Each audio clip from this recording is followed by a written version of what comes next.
Hier soir j'ai dormi dans une Maybach. J'ai roulé les yeux fermés sur du Ray Charles. Hier soir j'ai dormi dans une Maybach.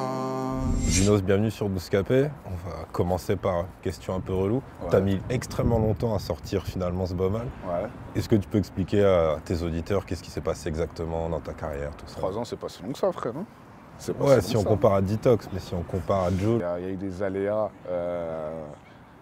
déjà musicaux, on va dire que je me cherchais.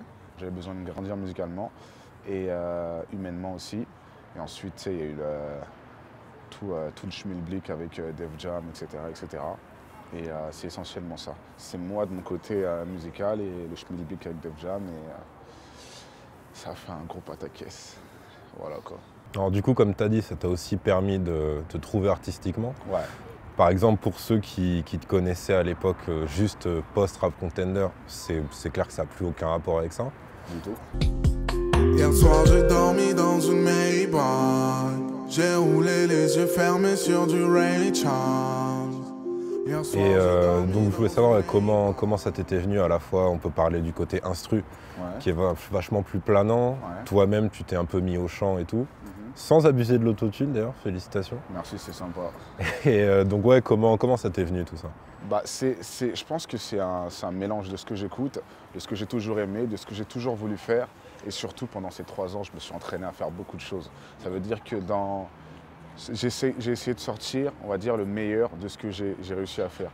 Dans le sens où il y a des morceaux comme Habana et Malibu, comme tu as dit, tu aimais bien. Bah, ce type de morceaux-là, j'en ai fait plusieurs et on a gardé le meilleur, tu vois ce que je veux dire? Et je m'entraînais en vrai. En studio, j'essayais de tout faire, de faire le maximum de choses. Et donc j'ai compris que j'arrivais à peu près à faire tout ce que j'avais envie de faire, à part rapper vite. J'ai des morceaux où je rappais vite, mais en fait, je suis tellement nonchalant dans la vie de tous les jours. Même, tu sais, j'ai des morceaux comme Flasher, Namek, je suis trop laid back, tu vois ce que je veux dire. Donc, rapper vite, crier dans les chansons et tout, c'est pas pour moi, frère, tu vois ce que je veux dire. Mais ouais, c'est de l'entraînement et c'est un mélange d'influences diverses et variées et que j'ai regroupé sur un seul album. Du coup, est-ce que ça veut dire que tu as jeté certains morceaux, mais Ouais, pour avoir des versions meilleures? Quand même, ouais. Ouais. En fait, j'ai jeté beaucoup de morceaux. Et tu sais quoi, des fois, je regardais mes mails il n'y a pas longtemps et je voyais plein de morceaux, des titres, et je me disais, mais qu'est-ce que c'est ce morceau? Et j'ai des morceaux de 2015, de 2016, des featuring, des trucs. Et j'ai tout oublié en fait, parce que même si les gens ont l'impression que je ne suis pas hyper productif, bah, je suis hyper productif, en vrai, je fais beaucoup de morceaux quand même. Donc voilà quoi. Et du coup, en termes de beatmaking, tu as bossé avec qui sur la version finale du projet, on va dire? Sur la version finale, il y a Richie. Richie avec qui j'avais déjà bossé auparavant. T'as 29, mon DJ. T'as BBP qui a fait beaucoup de prod. BBP, c'est celui qui a bossé récemment pour Val PNL. des PNL. Ouais. Val, Damso et plein de rappeurs, tu vois. Donc il y a ça.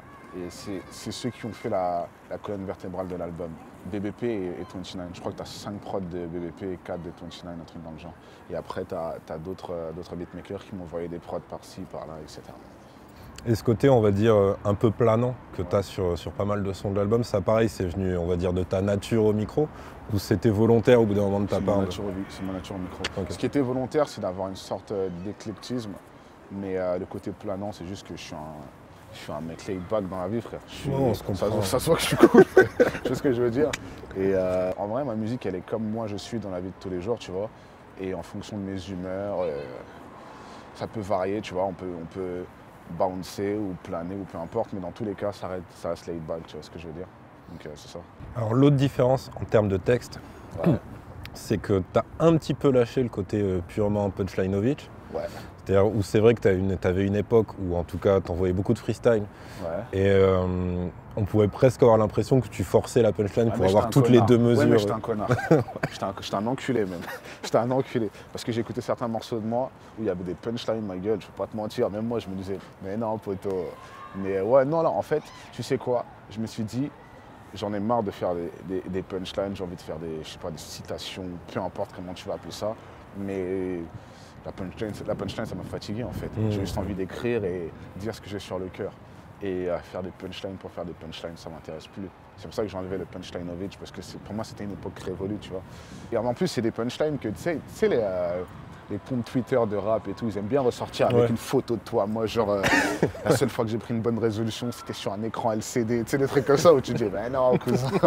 C'était en 2012 que j'ai dit ça, frère. C'était la grande mode à l'époque. Et d'ailleurs, il me semble que tu as même une phase où tu dis explicitement, j'ai plus le temps pour la punchline, je dois faire du bif. Ah, dans Argentique. Ouais. J'en ai des punch, là. J'ai plus là, je connais pas mes paroles, frère. C'est pas grave. Mais du coup, je me demandais si pour toi, ça allait de pair aussi avec une ouverture sur le grand public, dans le sens où, quand t'enchaînais les punchlines, ça fait un petit peu, je rappe pour les rappeurs, pour que les rappeurs fassent pas mal celle-là. Ouais. Et quand tu lâches un peu ce truc-là, c'est tout de suite plus ouvert. Bah, je vais t'expliquer un truc, c'est que je suis sûr que t'es pareil que moi. Nos rappeurs préférés français, c'est des gens pas connus, frère. Tu vois ce que je veux dire? Donc, rapper pour les rappeurs, c'est bien. Mais à un moment donné, il faut rapper pour toucher le cœur des gens et rapper pour faire de l'argent au final, tu vois. Toucher le cœur des gens et faire de l'argent. Pour moi, ça, c'est mes motivations premières quand je rentre en studio. Toucher le cœur, procurer des émotions et me faire de l'argent. Tu vois, c'est mon métier au final. Toucher le cœur d'abord et le portefeuille ouais, après. Voilà, c'est ça. Mais à un moment donné, je ne veux pas rapper pour les rappeurs. Ça ne m'intéresse pas, ça ne m'intéresse plus. Tu sais, j'ai une époque où, tu sais, quand je commençais justement l'époque Punchline of It, j'écrivais, etc., etc. Et je savais que, je sais pas, tel rappeur allait reposter avec des flammes, comme tu dis, tu vois. Mais frère, je m'en bats les couilles aujourd'hui, frère. Et c'est même pas, il n'y a pas d'animosité ou de haine ou quoi que ce soit, tu vois. C'est juste qu'à un moment donné, c'est plus important de toucher le cœur de certains auditeurs que de toucher les rappeurs, tu vois ce que je veux dire. Donc c'est ça. Alors il y a aussi un truc, c'est que donc c'est un album long, c'est-à-dire 17 sons, seulement 2 featuring. Donc on va revenir dessus rapidement. Joke, c'était un peu évident, je pense que vous aviez déjà une petite alchimie sur un son qui était hors projet d'ailleurs, que vous aviez juste balancé comme ça. Ouais, carrément, ouais. On a fait plusieurs des morceaux avec Joke. Et on a gardé celui-là au final. Il est très hybride, il est très bizarre, très particulier et difficile à comprendre à la première écoute. Et c'est ce qui fait la singularité du morceau pour moi. Et Youssoupha aussi, on a fait plusieurs morceaux. On a fait un premier morceau qui était beaucoup trop facile, trop évident. Un mi-chemin entre le conscient, le mélancolique, etc. Donc on a décidé de faire quelque chose de différent et quelque chose sur lequel on ne nous attend pas tous les deux. Après, c'est 2 artistes que j'aime beaucoup. Des fois, je me dis même que, quand on me parlait des featuring, des fois, je me dis que je suis à mi-chemin entre ces 2 artistes-là. D'accord. Tu vois ce que je veux dire? En termes capillaires, tu veux dire? Non. en termes d'univers et de... Je peux avoir ce côté plus ou moins jeune et plus ou moins trap sur certains morceaux, comme je peux avoir ce côté plus ou moins mélancolique et plus ou moins conscient sur d'autres morceaux. Tu vois ce que je veux dire? Le côté style et le côté lyrics. Ouais, voilà, exactement, c'est ça. Et tu devrais me prendre comme attaché de presse. Comme prompteur. Comme prompteur, encore mieux. Alors justement, sur le feat avec Youss, donc tu as 2 premiers couplets où c'est un festival de références rap français. Certaines marrantes, d'autres qui peuvent être peut-être un peu moins bien prises, mais j'ai pas l'impression que ce soit mauvais de ta part. Moins bien pris comme quoi? Moins bien pris, je pensais peut-être à l'imitation de Desporuti. Alors, il faut savoir que ce morceau-là, il a été fait avant le Desporuti Gate, avant Master, avant... ouais, c'est Master. Avant Master et avant le 2e album. Donc, c'est qu'on fait ce morceau-là, et 6 mois après, il y a le Desporuti Gate. Et je me dis, mais comment ils vont réagir à cette phase-là? Parce qu'en vrai de vrai, moi, c'est un de mes rappeurs préférés, tu vois. Ouais, donc, mais ça se voit qu'en plus, c'est pas méchant, donc, tu vois. Quand je le fais, je me dis, mais comment ils vont le prendre, les gens? Et c'est comme quand je parle de Mala. Ouais, j'avais relevé ça là aussi. Je connais pas bien mes paroles, frère. Mais ce que je dis, c'est qu'en gros, j'ai compris que tout a une fin, mais qu'au final, ce n'est pas si triste quand j'ai vu que Mala n'était plus sur le tracklisting. C'est ce que je dis. Ça s'entend que je suis un gros fan de tout Boulogne, en vrai. Tu vois ce que je veux dire? Ouais, toute cette école. Ouais. Et quand tu es un fan de Boulogne et que tu vois que Mala n'est plus sur le tracklisting, c'est un choc, en Ouais, vrai. ça te fait un truc. C'est un choc, en vrai. Vrai. C'est choquant. Et tu dis, wow, qu'est-ce qui se passe? Et après, quand tu vois que la route continue, les projets sortent, et tu dis, bon, au final, il n'est plus là, mais c'est pas... Voilà quoi, tu le remarques, à un moment donné, tu remarques plus qu'il n'est pas là. Tu vois. Et du coup, parce que bon, on a cité celle-là, il y en a plein d'autres dans ce morceau-là, je veux dire. On va arriver sur ce morceau, frère. Ouais, voilà. Et ouais, comment ça t'est venu? C'est un truc, parce que comme on disait tout à l'heure, apparemment, ça vient naturellement chez toi. Tu t'es pas dit, je vais faire un catalogue et tout. Moi, je sais qu'on était au studio, j'écris au studio comme ça, et je me rappelle plus de. Mais ce que je disais, c'est que ce soir, je suis pas du tout Imani. Et donc Imani, c'est la foi, et être Imani, c'est être dans le vert, et là j'étais dans le rouge ce soir-là, tu vois ce que je veux dire. Et donc j'étais en roue arrière ce soir-là. J'avais juste envie de dire toutes les conneries qui me passaient par la tête et c'est tout, tu vois. Mais tu sais, quand tu sors du studio et tu sais que tu as fait quelque chose de diabolique, tu vois ce que je veux dire? Oui, ça me dit quelque chose. Bah, c'était ça, quand j'ai posé le couplet, c'était ça, tu vois. Mais et que Youss, il en a des pas mal aussi, hein. Il en a des pas mal dans le morceau, tu vois. D'ailleurs, c'est vrai qu'il faut préciser sur tes couplets à toi, il y a surtout du name dropping, mais parfois pas que sur du rap. Je pense à... Shaim.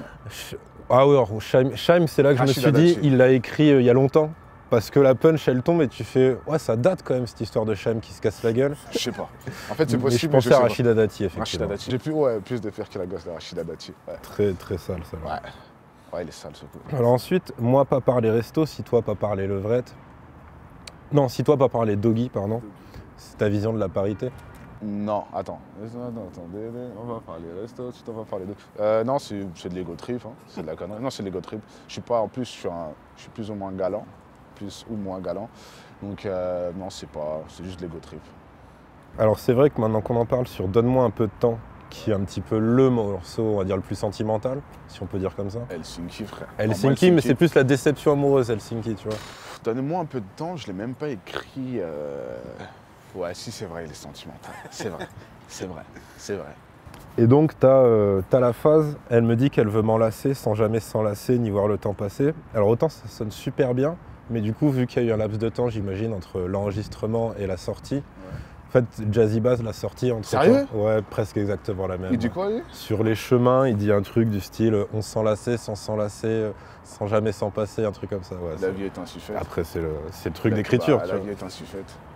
J'ai déjà entendu mes phases sorties par d'autres rappeurs de manière différente, comme j'ai déjà sorti plus ou moins les mêmes phases que d'autres rappeurs. En vrai,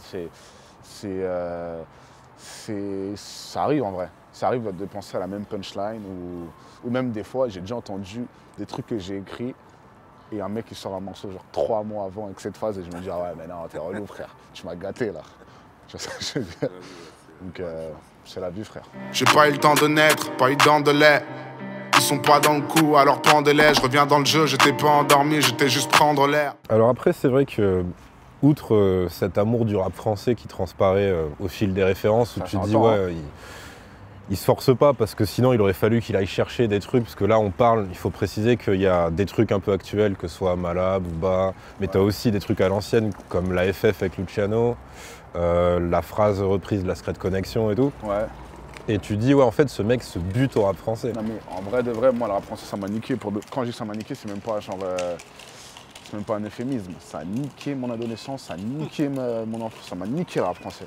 Et par la suite, le rap tout court, ça m'a niqué.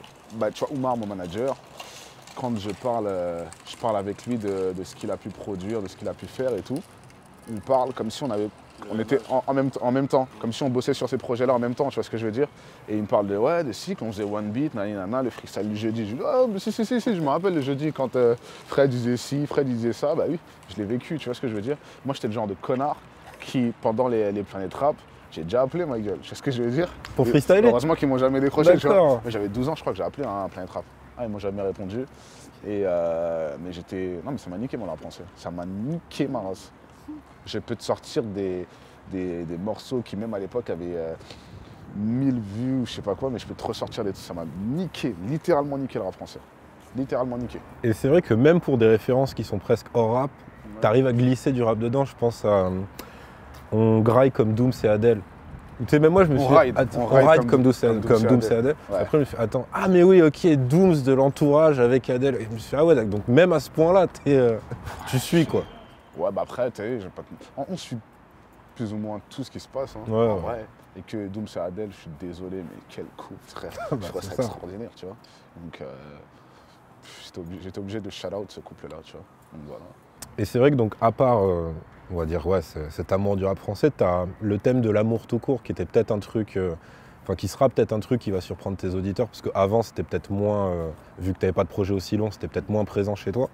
Ça pareil, parce que alors t'as le côté psychologie de comptoir, où je peux dire ouais, on dirait qu'il a vécu une relation qui l'a marqué, ou sinon c'est juste l'inspi qui est venu comme ça. Pour moi l'amour c'est la chose la plus importante de la vie. Et quand je le dis, tu sais, je peux paraître pour un connard parce qu'on est en bas du quartier, tu vois ce que je veux dire, avec tous les mecs posés à gauche, à droite. Mais en vrai de vrai, t'as vu, Et même si ça peut se moquer de moi après là-bas, de ce que je viens de dire, mais frère, l'amour, c'est vraiment trop important pour moi, l'amour, c'est essentiel. Et quand je dis l'amour, je te parle pas d'amour de toi avec une raclée, je te parle de l'amour d'une mère envers son enfant, de l'amour que tu as envers la musique, de l'amour que moi j'ai envers ma musique, de cet amour-là en fait. Pour moi, l'amour et la foi se complètent en fait. Tu vois. Et c'est l'amour, frère. Pour moi, l'amour, c'est la base de tout. Tout part de l'amour. Bah, ce qui est bien, c'est qu'en plus, vu que tu as, de l'espace pour t'exprimer, tu passes presque par toutes les étapes. C'est-à-dire que tu as le côté un peu détente, Ouais. où je pense que c'est plus le morceau Havana, Ouais. où là, c'est en gros, on se met bien, et puis Ouais, de ouf, tout de va à ouf. peu près bien, l'ambiance est bonne, machin. Tu as Helsinki, qui est carrément le poste, enfin la déception. Ouais, carrément. Laisse-moi un peu de temps, qui est un peu dans la négo. Ouais. Tu fais un truc qui est assez rare sur Helsinki, c'est que le tout dernier couplet qui est très court, Ouais. tu prends le point de vue de la meuf, il me semble. Non, en fait, je Non. t'explique. En fait, ce morceau-là, il est compliqué à comprendre. Ouais, Et c'était carrément voulu. donc je me suis affiché. En Ok. fait, ouais, carrément, tu t'es affiché, t'as mal compris l'album, t'as mal écouté, t'es fou, bon, bref. Bref, ça m'étonne pas. Hein. Mais non, le Helsinki, c'est ma messagerie. Et c'est un message que mon ex, du coup, dans la chanson, me laisse. Helsinki, c'est un message de mon ex du morceau. Elle me laisse un message et elle me dit comment elle est depuis que c'est fini. Et progressivement. Et c'est pour ça qu'elle dit à la fin du premier couplet, si tu savais comment je t'aime, tu saurais comme je te déteste. Ouais. Et au dernier couplet, elle dit juste si tu savais comme je te déteste. Et c'est ça. Et en fait, c'est l'évolution de la déprime, du sevrage, de la convalescence, et ensuite de je vais bien. C'est bon, je suis guéri. Et c'est ça en fait que je racontais dans cette chanson-là. Mais je voulais le raconter de telle sorte à ce que tu puisses croire qu'en fait c'est moi qui chante et que je suis juste j'ai beaucoup trop d'ego pour avouer que c'est moi qui ressens ça. Donc je le fais passer pour le message d'une fille sur mon répondeur, tu vois. Donc pour que tu puisses l'interpréter de manière différente. Ouais, donc il y a un petit côté Kaiser Soze à la fin, tu fais ah non, Carrément. c'était l'ex qui parlait. Carrément, depuis c'est le carrément ça. C'est carrément Ok. ça. Un truc d'enculé encore. Non, pas mal. À la fin d'un morceau, Ouais. t'as une sorte d'extrait d'interview d'un intellectuel dans une émission. Non, il me c'est semble. Youssou N'Dour. C'est Youssou C'est N'Dour, Youssou ok. N'Dour, il était sur France 2 ou France 3 et il a juste placé un message par rapport à cette l'immigration, situation. Ouais, et voilà, le- exactement. Et ce qu'il disait par rapport à l'immigration, je trouve que il a juste appuyé sur un point et tu sais, c'est la vérité, tu vois. Parce que ça aussi, même si ça revient pas forcément souvent dans cet album-là, Ouais. mais le morceau qui précède cette interlude, on va dire, Ouais, les pleurs du mal. On priera le ciel, espérant qu'un miracle vienne. Les hyènes ressentent la tumeur et moi j'ai d'humeur irakienne. J'attends plus rien de personne. C'est pas pour le coup, on va dire c'est un de ceux où tu te lâches pas mal en utilisant des références rap français, mais pour parler de la France en fait. Ouais. Et donc ça, pareil, c'est un truc qui te tenait à cœur de faire quand même au moins un morceau où tu prends un peu de hauteur. Et tu En fait, je me rappelle très bien quand j'ai écrit cette chanson, la prod m'a fait penser au refrain directement de Morad de la Scred et qui a été repris par Flint aussi. Ouais. Et d'ailleurs, j'ai vu Flint avant de rendre le master. Et J'ai tu vu dis Flint. j'éclaire ma ville en plus sur la C'est fait exprès, c'est fait exprès. Parce qu'il faut quand même rendre à César ce qui appartient à César. J'ai vu Flint, justement, avant de rendre le master. C'est comme si, comme pour avoir une bénédiction. Ouais. Je lui ai dit, écoute ce morceau, c'est important, j'ai envie que tu entendes. Et ce qu'il me disait, il me disait que c'est marrant parce que quand j'ai repris le bail de Morad, j'ai fait la même chose en fait. J'ai juste fait la même chose et c'est marrant, tu vois. Et j'avais pas pour but de reprendre des phases de rap français, de je sais pas quoi, C'est juste que ça arrivait comme ça. Et quand j'écrivais, je me disais juste, je veux dire ci, je veux dire ça. Et je me disais même pas que je veux dénoncer telle ou telle chose. C'est juste que ça arrivait là, comme ça. Parce que toi, du coup, t'écris comment? C'est du spontané sur la prod ou des fois En fait, j'ai pas de procédé d'écriture. Je peux être avec toi là, comme ça, et en train d'écrire, tu vois. Ça dépend en fait, ça dépend de trop de choses. J'ai pas de technique d'écriture. Moi, j'écris comme ça. J'en ai aucune. Ça vient, ça part, des fois, tard la nuit. J'ai déjà écrit un 16 dans mon sommeil, frère. Alors, c'est-à-dire Et je dormais, ouais. et pendant mon sommeil, dans mon rêve, j'écrivais un couplet. Que t'as retenu après Je ou me suis réveillé, je me suis rappelé des 8 premières mesures et comment c'était pété ma gueule. mais j'ai écrit un 16 dans Ok. mon Parce sommeil. que je te gâche pas, si tu m'avais dit ouais, tu vois, tel morceau, je l'ai écrit quand je dormais, je me suis dit ouais. Je serais un enculé. quand même. Non, si, je me rappelle très bien. Parce que quand j'ai fait ça, mais de toute façon, quand tu rêves, en vrai, ouais, mais je suis un connard. Donc c'est-à-dire que moi, je lis beaucoup de trucs sur le rêve et sur le sommeil. Et tu sais, tu peux contrôler tes rêves, tu peux te rappeler de ce dont tu as rêvé, faire des rêves éveillés, etc. etc. Tu te réveilles et t'écris directement ce dont tu as rêvé. Il faudra que je teste ça pour des articles, mais je pense pas que ce sera accepté. Il faut que tu écoutes, tu dormes avec des écouteurs. Il y a des battements, ça s'appelle des battements binauraux, tu peux en trouver sur YouTube. En fait, à gauche et à droite, c'est des fréquences différentes. Et ça, ton cerveau l'entend, ton subconscient l'entend, mais toi, tu peux pas l'entendre. Et tu vas dans un sommeil profond et c'est comme ça que tu apprends à contrôler tes rêves. Et faire tu vois, Inception, par exemple, bah, tu peux le faire, tu peux vraiment le faire. C'est pas juste de la fiction, tu peux vraiment avoir un monde dans tes rêves. Ok. Mais c'est un truc de connard pour les mecs comme moi. Je pense qu'on va couper tout ce passage. Ouais, carrément, ouais. Alors, on va retourner à des phases incroyables, comme Lisa Anne voulait me déshabiller.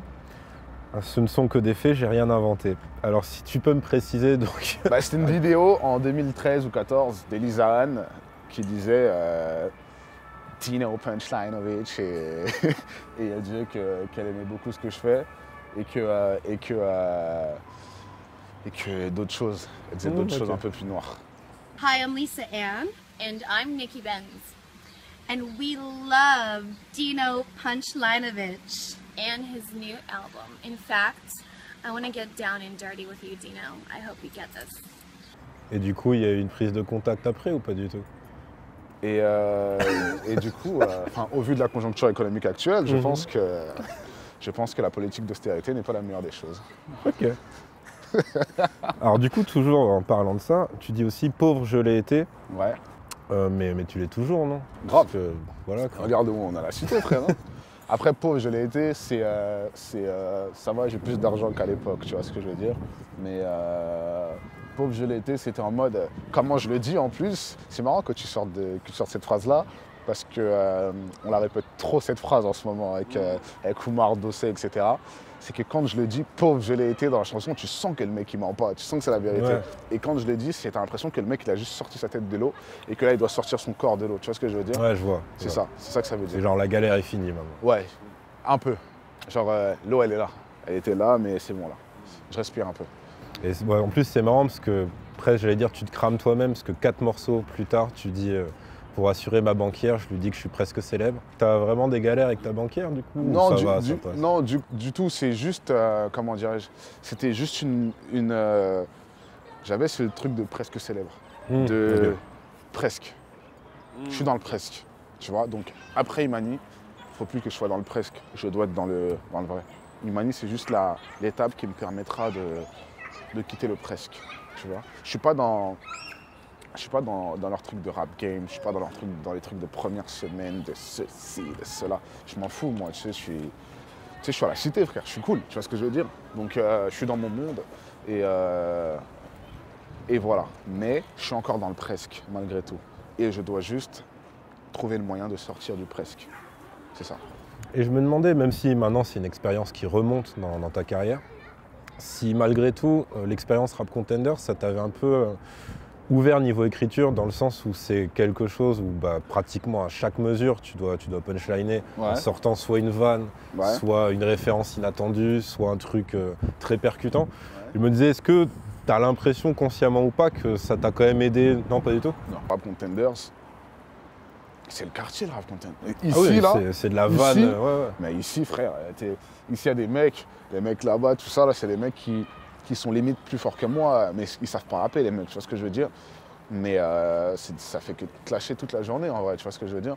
Donc c'est le quartier, le Rap Contenders. Alors bon, il y en a une qui m'a un peu déçu de ta part, c'est sur Magenta. Quand tu dis, quand il n'y a plus d'étoiles dans le ciel, il y en a dans tes yeux. C'est quand même la phase la plus cramée que tu peux se dire à une meuf. C'est une chanson, frère. C'est comme quand les mecs ils disent c'est un sketch, frère. C'est un sketch. Ouais, mais tu connais le truc, ton père est un voleur, les étoiles dans le ciel, dans tes yeux, je sais pas quoi, tu vois. Oh, mais c'est beau, c'est mignon, ça va, c'est mignon. Il faut bien qu'on fasse un peu de presse papier, tu vois. C'est pas faux. Alors ensuite, il y a sur Presque Célèbre, pour le coup, donc qui arrive en dernier, tu dis je me prends pour Raymond DeVos. Alors, il faut préciser pour ceux qui ne savent pas qui c'est. Ouais. Donc, c'est un peu le boss de fin des jeux de mots. De ouf. Pour moi, tu sais quoi? Après, je suis encore une fois un connard, mais mes humoristes préférés, moi, c'est Raymond DeVos et Les Inconnus. Ok. Tu vois ce que je veux dire? Donc, à la rigueur, je te dirais Tom Angel parce que j'aime trop. Mais moi, j'ai des références anciennes dans ces bails-là. Et De Vos, tu sais, tu regardes ses sketchs, c'est waouh. Ah ouais, Tu dis, c'est pas nous, on n'est pas des punchliners en fait. c'est ça. On c'est n'est pas des exactement ça. punchliners. Tu vois, tu dis, mais le mec, c'est un ouf. Mais me direz-vous, si nous parlons pour ne rien dire, de quoi allons-nous parler? Eh bien, de rien. Et de rien, car rien, c'est pas rien. La preuve, ben, c'est qu'on peut le soustraire. Rien moins rien égale moins que rien. Mais ça m'a fait marrer que tu vois que tu le cites parce que tu sens qu'il y en a peut-être certains qui le connaissent vite fait ou qui l'ont regardé, écouté, mais c'est pas une référence qu'on trouve cool en général à Non, mettre moi, dans un je texte de trouve rap. moi, Alors c'est que voilà. Je parlais du 3 fois rien dans le sketch du Exactement. 3 fois rien. Ouais, c'est un sketch de ouf, ça, frère. Alors, ça fait depuis le début de ta carrière que autant il y a des freestyles avec lui, mais il n'y a jamais de feat avec Dossé. C'est quoi, il pue Winter is coming. D'accord, ok. Winter cool. is coming. Cool, C'est cool. tout ce que je peux te dire pour l'instant. Winter is coming. Il va faire froid. D'accord. Il va faire froid. Ah bah frère. Voilà. Bah écoute, si t'as quoi que ce soit à rajouter. Ça sort quand? Imani le 27 avril. Buvez beaucoup d'eau et aimez-vous. Hein, c'est ce que j'allais dire. Ça roule. Buvez beaucoup d'eau et aimez-vous. Et voilà. Mais d'ailleurs, tu buvais que de l'eau dans le studio quand t'as fait. Bloody Mary, Ouais. je bois pas d'alcool. Je fume pas, je bois pas d'alcool. D'accord, ok. Ça se voit pas, je sais, mais je fume pas, je bois pas. Je suis sain. Peut-être pas d'esprit, mais là, je suis sain. D'accord. Non, parce que je me suis dit entre le titre et les couplets. Non, mais je, en fait, non, je bois pas, je bois Ok. pas. C'est juste que c'est arrivé comme ça. C'est pour la multisyllabique, Bloody Mary, Ducho Imani, tout ça. Bon, après, peut-être que tu devrais t'y mettre. Hein. Peut-être. Tu me conseilles quoi? Bloody Mary, Allez. Apparemment, c'est dégueulasse. Hein. c'est dégueu. C'est un truc où tu peux mettre du sel ou je ne sais quelle Ouais, merde. c'est dégueulasse, C'est c'est ouais, c'est dégueulasse. Vas-y. Eh bah écoute, Très belle interview. merci à toi. Sûr. C'était bien. Hier soir j'ai dormi dans une Maybach. J'ai roulé les yeux fermés sur du Ray Charles. Hier soir j'ai dormi dans une Maybach. J'ai ouvert les yeux sur du Mary J. Blige. Hier soir j'ai dormi dans une Maybach.